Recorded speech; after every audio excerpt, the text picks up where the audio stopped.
The Ironman European Tour makes 4 stops on the British Isles in 2011, and here at the halfway stage we've already seen some amazing stories and races at Wimbledon and Bolton. But there are 2 Celtic additions to the calendar this year, and with a trip to Wales still to come, it's time for the first ever Ironman event on this majestic island. Welcome to Ironman 70.3 Ireland.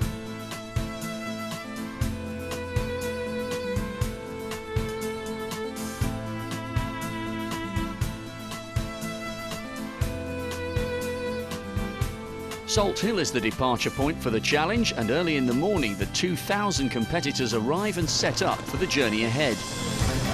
The entry list includes Irish triathletes hungry for this class of event to come to their shores, and others from around the world eager to take on the new course. There's a strong field of pro men who will have enjoyed the Irish welcome before the race, but will face an Irish challenge from Owen Cummins during it.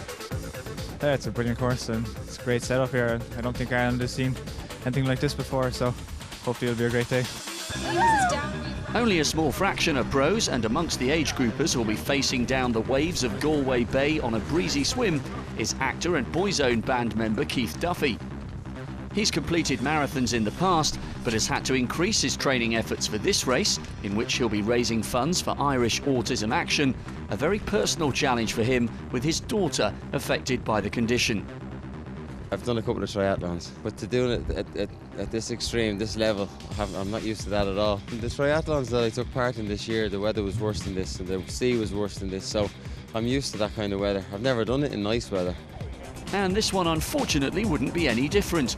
The pros would set off first, a few looking apprehensively out to sea, and with the start approaching, let's join your race commentator Patrick Winterton for a closer look at the course and the contenders. This is the moment that many of the athletes have been thinking about for many weeks. I said as it will be now at this stage. There's no wimping out at this stage, says Owen Cummins. He's absolutely right. Just a few minutes before the start of this 70.3. It is, of course, the half Ironman distance. The only difference here is that they've shortened the swim to 1,000 metres because of the weather conditions. Now, that will suit many of the athletes, but one who won't be too happy with that is Rachel Joyce, who led out of the water at the World Championships at Kona. She likes a good, long, hard swim to gain some sort of an advantage before the bike. It's a kind of a real strength kind of power course. It's not very technical, and I'm not the best technically on the bike, so point me in the right direction and I'll turn the pedals, so it kind of suits me. I think it's going to be a really good run course. We're going right through the old city quarter. I think that builds a really good atmosphere, as well as being able to see where my competition are. I know there's some really quick runners. I know Lucy Gossage did a really quick run, a half Ironman, so it'll be good to be able to see whereabouts she is. Well, Gossage finished an impressive 3rd at the 70.3 UK, but she'll be well aware that Joyce was 5th at Kona. Rachel is a phenomenal athlete from what I've seen of her. I've never raced her, but this is why I decided to jump up to Race Pro, to race the big guns and see how I feel. Hopefully she won't embarrass us too much. I don't think any of the other girls will get close to her either. Who knows what will happen on the day. Yeah, I'll just go as hard as I can and enjoy it, hopefully.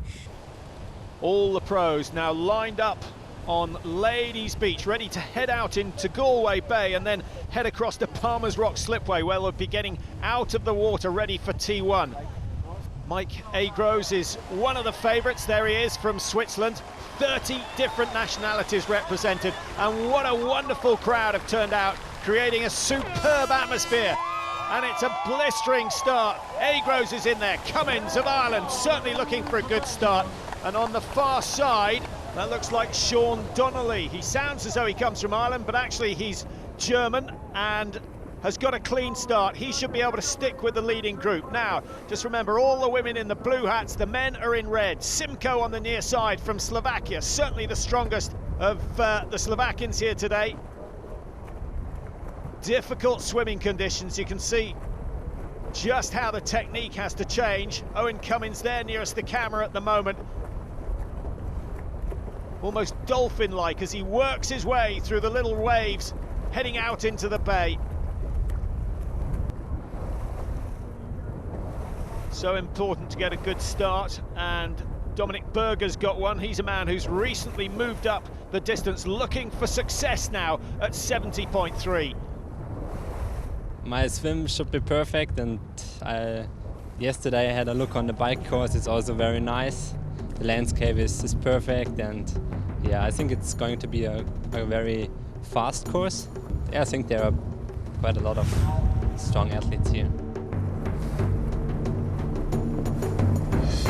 Berger had started well, in third place here, but it was Owen Cummins leading them all in the crystal clear but choppy waters of Galway Bay.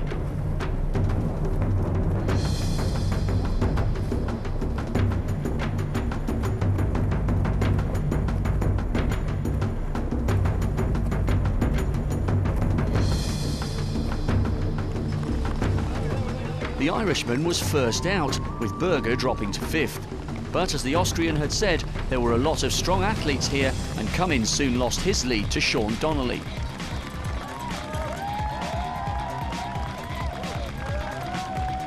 The shortened swim meant it was close at the front, and Slovakian Pavel Simko and Berger were next in a high-tempo transition. Donnelly kept the pressure on Cummins all through T1, with Swiss Mike Agros in third. The 56-mile bike course may have been dampened, but the crowd spirit certainly hadn't been, and they roared Cummins on, willing him to go as well on land as he had in the water. Rachel Joyce had led the women out of that part and was first onto the bike. But Lucy Gossage, if she knew about it, would have been happy with the news she was only 90 seconds behind as she started her bike stage. Meanwhile, the waves of age groupers were completing the swim. Not iron distance today, but cold as brass for some. I started training about 6 months ago. I got swimming lessons in April because I couldn't swim. The swimming won't be very strong, it won't be very quick, but I'll finish it. The cycling, I went off cycling in the Alps. I cycled from Geneva to Monte Carlo on another charity event that I did. So I've got the time in my legs, and I've ran the London Marathon and the New York Marathon before, so it's putting the three together today that's going to be difficult. I think I'll get through the swim, I'll get through the cycle. I think the legs are going to be sore on the run. The swim is hard. The sea was very rough, very, very rough. What's the temperature like? The temperature's fine. It's about 14 or 15 degrees. Gonna get on the bike now and enjoy myself and look at the beautiful scenes of Ireland.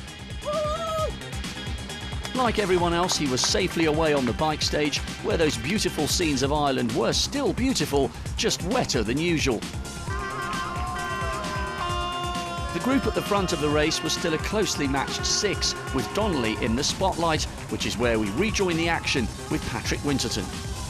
Not surprisingly, all those who came out in the first group after the swim are now grouped together. Donnelly leading. We got Cummins in second place. Coming up on the near side with a blue helmet, that's Mike Agros of Switzerland. A good start from him, and he's certainly one to look out for today. And he started very, very aggressively on this 90-kilometre bike ride. The 33-year-old mechanic from Switzerland's come here with a specific mission. One swim in the first group, no in the front, just first group, and after I start on the bike, the full, because for me, my bike is not good for this year, and for my next race is Ironman Hawaii, and tomorrow just one test for my power on the bike. There's Dominic Berger. Now he knows he needs a lead of about 8 or 9 minutes over this man, Mike Agros, if he's going to stand a chance of winning today. But Agros, as he promised, has started aggressively. Dominic Berger testing him out. Well, he's pushing a big gear on those disc wheels. Remember, 90 kilometres the distance, and most of the climbing done in the early stages. The first 10 miles generally uphill, and then it's undulating all the way back to the start point. And of course, T2, the second transition where they switch to running. Owen Cummins, what can the Irishman do today? There are certainly going to be great crowds in all the towns that they go through. Agros, having none of Dominic Berger's cheek, he's gone back into the front and pushing the pace once again. That was the decisive move from Agros, Soon the others had nothing to see up the road apart from the rain in their eyes.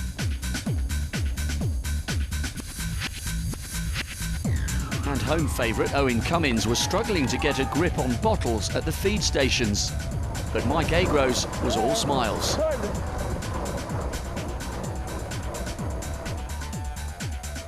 For me, it's not difference. Cold or too hot, just a race, and no, yeah, just on the head the difference. All according to the plan, he ploughed on alone, just as women's leader Rachel Joyce was doing, though the day hadn't quite unfolded as expected for the favourite.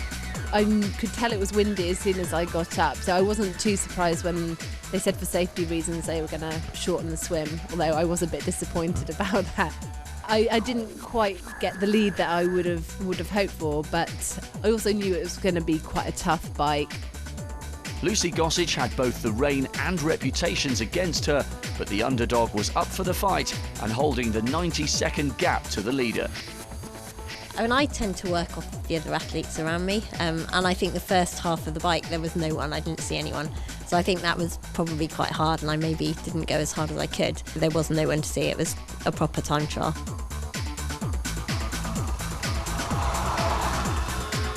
She might not have seen many other riders, but the locals, regardless of the conditions, were out in force in every town to welcome and cheer on the riders. Keith Duffy giving them extra reason to find their voices as he rode towards a 3-hour 10 bike split.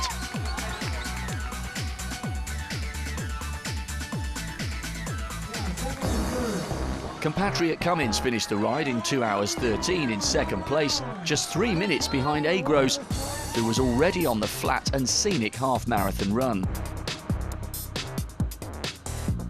With Simcoe losing time behind Cummins, the Irishman was in second place and only looking forward now. Women's leader Rachel Joyce was looking over her shoulder though. She came into transition 2 just 90 seconds ahead of the strong runner she had feared pre-race, Lucy Gossage. But would Gossage be able to get those fast legs flying today? My feet were numb they were so cold that it was slightly different, because until you can feel your feet again, I think you don't really know what you're doing with them. Joyce was getting her feet ready to run the 13.1 miles, while Gossage was closing. So she ran out just as I got in, and I was completely shocked. I kind of assumed she'd have probably 10 minutes or something at the end of the bike, but yeah, and I'd never really been in that situation before, so I didn't really know how to respond. It wasn't something that I'd thought about happening. Oh, sorry. Sorry.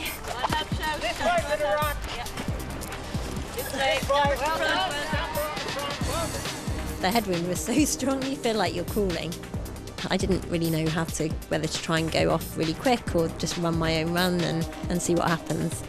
But on a blustery day in Ireland, Gossage was finding that the unthinkable was at least imaginable. Join us to see if Joyce can hold on after the break.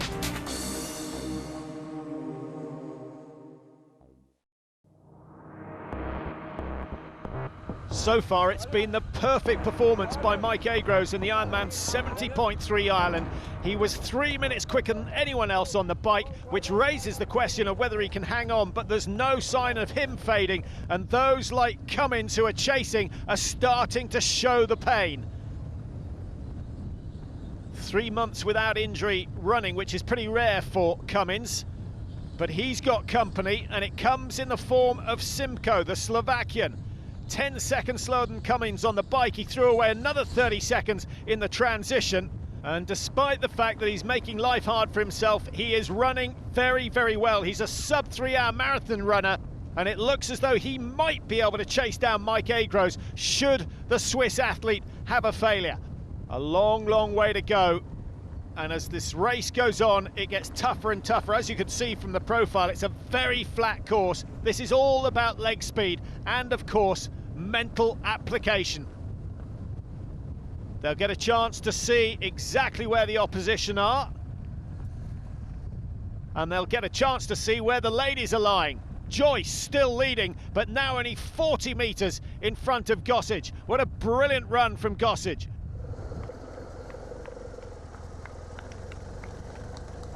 5-6 seconds is all that Joyce has in hand. Comes through the feeding station. Hydration, absolutely essential. Just one big gulp and away she goes. This is going to be very tough for her. She suffered a bad injury in 2010, has recovered from that, but you just wonder how long the after effects go on. And we're about to find out how tough she is, because Lucy Gossage, who on paper should not be anywhere near her, is about to come past and put pressure on the favourite. Gossage looking very smooth, and I think she's trying the old trick of pushing the pace when she goes past. She wants to send a message to Joyce, and Joyce is not responding. The gap, 1 metre, 2 metres, 3 metres. And Gossage, who only started triathlon in 2006, if she can keep this pace going, will be on for a famous victory.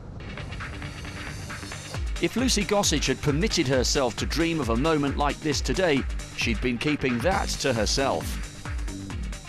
I saw that I was very gradually gaining on her, so I just thought I'd do my own run and then try and look good when I go past her. I think I had a minute on her at the last out and back, maybe a little bit more. So, you know, there's 2 miles to go. I thought anything can happen in 2 miles. So I didn't look back. She still had a reason to look back, though. Unlike Agros, who only had to make sure the cap was just so for the finish line glory. In 3 hours, 50 minutes and 12 seconds, a true champion. Strategy for today is push full on a bike, and after bike, okay, it's good legs, good run, and yeah. Weren't worried at any time about anyone catching you from behind? No. He was still milking the moment long before Simco took silver 5.5 minutes later. The Slovak's patriotism only exceeded by that of Cummins, who received the most rapturous welcome yet in third. Absolutely delighted. It was tough, you know, but it was the same for everyone. No one had an easy ride out there. Came off the bike and felt pretty good. You know, first 10k was easy, but I suffered then for a good 7 or 8k, and once the finish line was inside, I started to feel good again. Switzerland, Slovakia, Ireland getting the medals in the men's, but it's going to be Lucy Gossage from Cambridge who takes the women's title for England. What a brilliant performance by her, and she just can't believe it. Outstanding, quite outstanding. She swam well, she cycled brilliantly, but the running once again has been her forte, and why not celebrate? This sort of thing doesn't happen very often in your life. What a step up from her performance in Wimbledon. She is the Galway champion, and she's taken the scalp of Rachel Joyce. I mean, I'm super amazed. I did think I felt quite good, but Rachel's such a good athlete. I just thought I'm racing second. So I just thought, give it a go and see. The crowd was amazing, but oh my God, I cannot believe that. Coming in third in the women's event, Charissa Wernick from USA. That's a good performance from her, and a good performance from over 2,000 athletes racing today. Many still out on the tracks. Through the Spanish Arch, always nice to see the local features built in the 16th century.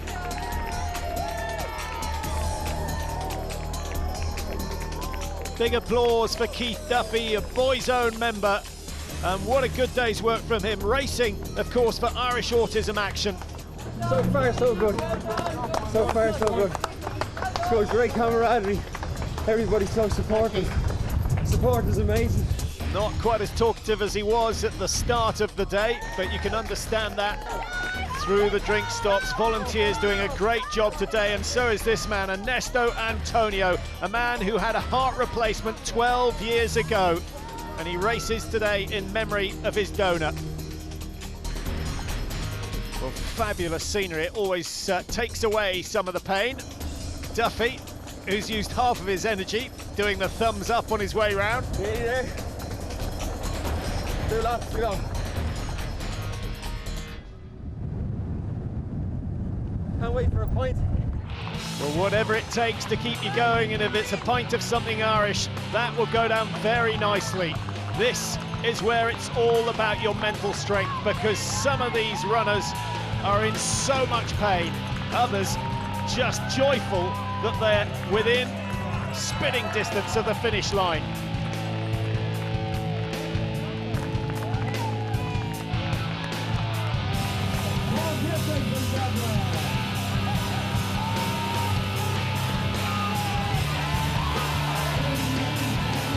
Those last few metres, the most joyful.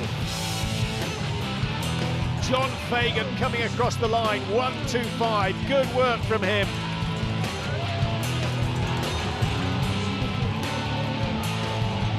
Everyone has their own story to tell, and Mark Halligan certainly will remember this one. Mary Murphy, exhausted after her effort. 4:59, that's Barry Phelan.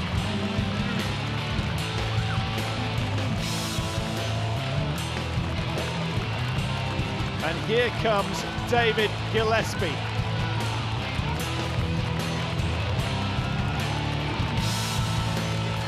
Another 5 metres, and he wouldn't have made it. There'll be a few aching limbs tomorrow, but this is something he can be very, very proud of. Never again, ever, until next year. The pain will soon be forgotten. They'll be signing on the dotted line for next year. Here comes Ernesto Antonio. What an advert for modern medicine, and what a great reason for carrying a donor card. Runner after runner, they cross the line. And Keith Duffy has made it as well. You may know him from Boys Own, you may know him from Coronation Street, but today he's proved that he is some athlete. He's done it in under 6 hours. It was tough, I'm not going to lie, it was tough, you know. The swim was very rough out there, you know. I'm not a great swimmer, I was frightened at times, but I got through that. The cycle was very wet, rain came down, it didn't make it any easier. I got through that. The run was the toughest part, but you know, I got there. All I saw today was people full of encouragement and support from the athletes right through to the spectators. An absolutely amazing feeling, and I'm so proud to be Irish, and I'm so proud that we've welcomed so many countries over to participate in this event in our country, because they will see proper camaraderie and friendship and support. It's great. That's brilliant. So completing this race, now what's next? I'm going to have a pint of Guinness. 967, that's Keith Ryan. And this is an iconic Ironman image, the Blaze Man roll. The first Ironman 70.3 Ireland has been a massive success. Even the weather came good in the end. The pros have got the headlines, but 2,000 athletes have got memories that will last all the way through to next year's race.